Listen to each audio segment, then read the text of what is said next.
નમસ્તે વિદ્યાર્થી મિત્રો, સ્વ-કેજી ચૌહાણ કન્યા વિદ્યાલયમાં આપનું હાર્દિક સ્વાગત છે। આજનો વિષય સામાજિક વિજ્ઞાન, ધોરણ 10, પાઠ 1, ભારતનો વારસો। આગળના તાસમાં આપણે આર્યો વિશેની વાત કરતા હતા।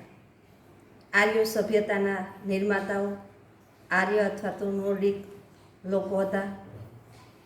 હિન્દુઓ છે એને પ્રાચીન કાળમાં આર્ય કહેવામાં આવતા હતા।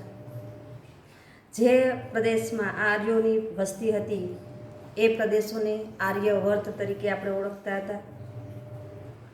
પ્રાચીન સમયમાં પ્રથમ આર્ય વસ્તી એ આપણે વાયવ્ય સરહદે ભારતની અંદર જોવા મળતી હતી, જ્યાં 7 નદીઓ છે એ વહેવાને કારણે એ પ્રદેશને સપ્તસિંધુના નામથી પણ આપણે ઓળખીએ છીએ।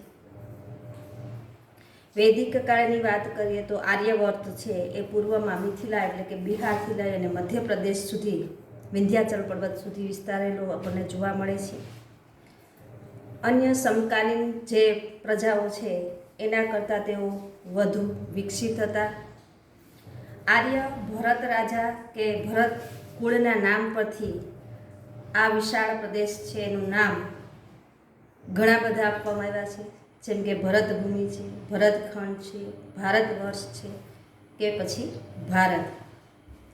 ત્યાર પછી આગળ આપણે જોઈએ તો કે આર્યો છે એ પ્રકૃતિ પ્રેમી હતા।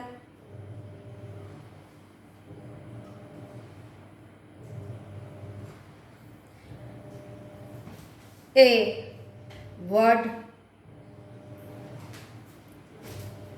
વૃક્ષો, પહાડો, સૂર્ય, વાયુ, નદી, વરસાદ વગેરેની પૂજા આરાધના કરતા હતા। તેમણે દરેક સ્તુતિઓ, જેને આપણે શ્લોક અથવા તો ઋચાઓ કહીએ છીએ, એ આર્યોએ એની રચના કરી છે। સમય જતાં એનો ઉપયોગ વેદ પઠનની અંદર કરવામાં આવતો હતો અને સમયાંતરે એટલે કે સમય જતાં તેમાંથી ધાર્મિક વિધિઓ છે એ શરૂ થઈ અને તે પછી ધાર્મિક વિધિઓને લઈને યજ્ઞાદિ ક્રિયાઓ છે એ ભારતની અંદર શરૂ કરવામાં આવી। ભારતની અંદર આવેલી વિવિધ પ્રજાઓની સંસ્કૃતિઓના વિશિષ્ટ તત્વો એણે અપનાવ્યા અને એક સમન્વય સંસ્કૃતિનું સર્જન છે એ થયું। જુદા જુદા સમયે આવેલી ભારતની અંદર પ્રજા અને ભારતમાં વસેલી આ બધી જ જાતિઓ છે એ લગ્ન સંબંધો દ્વારા ભારતની પ્રજાઓ સાથે જોડાણી અને પ્રજાઓનું સંમિશ્રણ થયું।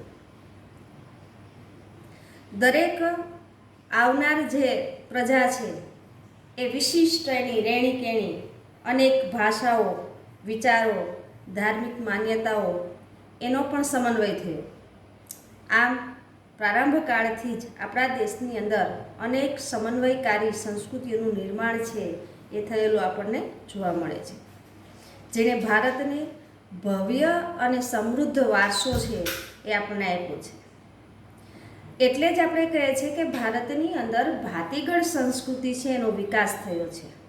કારણ તો કે ભાત ભાતના લોકો ભારતની અંદર વસવાટ કરે છે।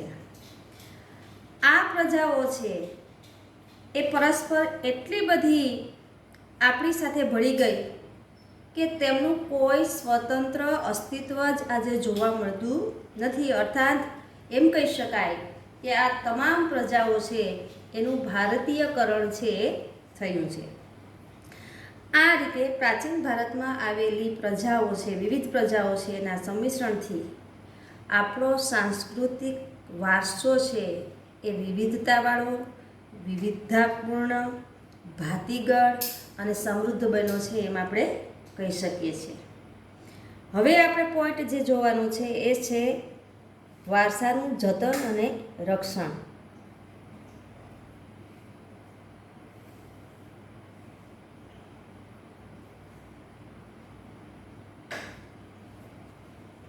હવે આપણે વિવિધ અને ભાતીગળ વારસો તો મળ્યો છે, તો એ વારસાની દરેક બાબતે આપણે એનું જતન અને સંરક્ષણ કરવાની જરૂરિયાત ઊભી થઈ છે.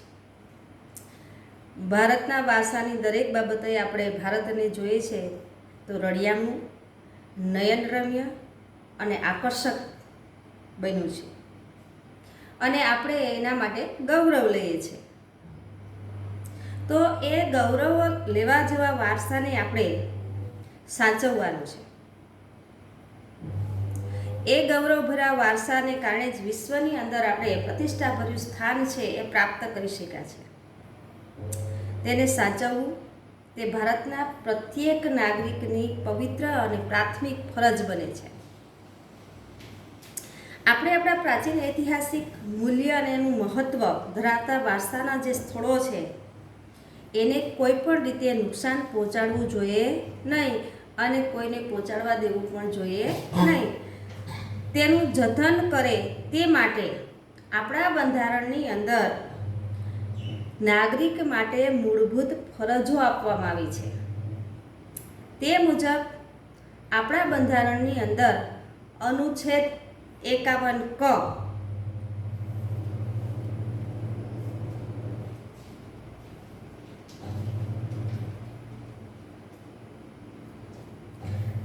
આપેલો છે કે જેની અંદર ભારતના નાગરિકની મૂળભૂત ફરજો દર્શાવવામાં આવેલી છે.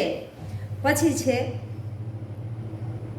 6, જ અને ટ, એટલે કે 6, 7 અને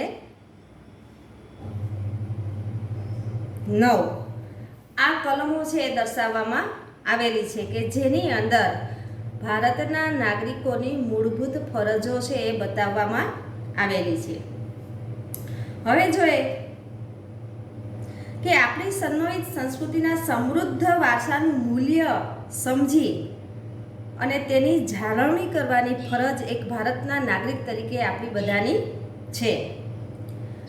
તો જે આપણો વારસો છે જેની અંદર જંગલો, તળાવો, નદીઓ, વન્ય પશુ પક્ષીઓ આ બધા જ જેને કહી શકાય કે કુદરતી પર્યાવરણનું જતન કરવાની અને તેની સુધારણા કરવાની અને સર્વ જીવો પ્રત્યે અનુકંપા એટલે કે દયા અને ભાવના રાખવાની ફરજ પણ એક ભારતના નાગરિક તરીકે આપણી સૌની છે. બીજું, જાહેર મિલકત આપણી હોય તો એનું રક્ષણ કરવાની પણ આપણી ફરજ છે. હિંસાનો ત્યાગ કરવાની ફરજનો પણ સમાવેશ આ કલમની અંદર કરવામાં આવ્યો છે. આમ સંસ્કૃતિ આ પ્રકૃતિએ જે રમ્ય ભૂમિ દ્રશ્યો ભારતની ભૂમિ છે એના પર સર્જ્યા છે તેની જે સુંદરતા છે, એની પવિત્રતા છે, એની શુદ્ધતા છે એ આપણે સૌ સાથે મળીને આપણી એક મૂળભૂત ફરજ, નૈતિક ફરજ સમજીને આપણે એને જાળવવી જોઈએ. વારસાનું ઘડતર અને ક્રમિક વિકાસ એ ભારતને મળેલ વિશિષ્ટ પ્રાકૃતિક રચના પર આધાર રાખે છે.